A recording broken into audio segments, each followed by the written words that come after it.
population we serve in Women for Afghan Women, a lot of the women and families who came from Afghanistan, the challenges they have in the United States is not knowing the language, being in a new country with total new culture and new religion, but they are really strong people, but they only need a resource where they can go and ask for.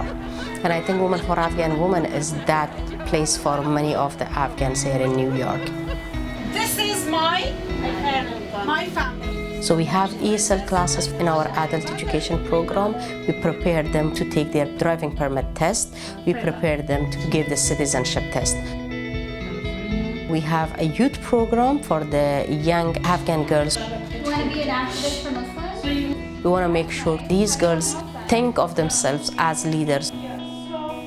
We also work with the victims of domestic violence and survivor of domestic violence.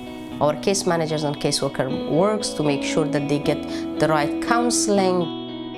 We also work very closely with the Afghan mosques. All the 3 imams in the areas are very close to the organization. They believe in the mission of the organization and they support our work. In Afghanistan, we have over 30 facilities in the country. The programs all started when we find out that there were needs. But Women for Afghan Women was the only place for the community to rely on. So we felt responsible and we started the program. Right after the election, a lot of our women were very distressed, especially people who were covering up. They were scared for their rights. They were scared for what will happen to them when they walk on the street.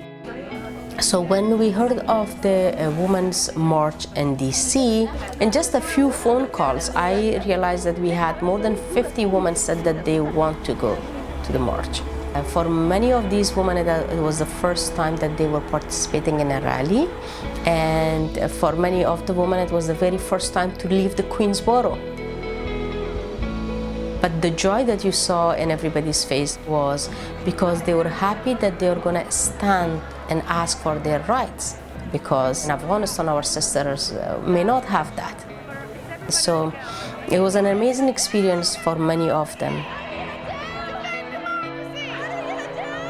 And then there was Muslim ban and immigrant bans, and a lot of the people here in the United States were really stressed about it and really upset about it. There was a rally for Muslims in JFK, and a lot of people wanted to be part of the prayers, part of the rally, to show the support for our other Muslim and immigrant brothers and sisters that we are united. I think Afghans overall are very strong, because to see what they have gone through in the past over 30 years of war, and I still see them being resilient and brave.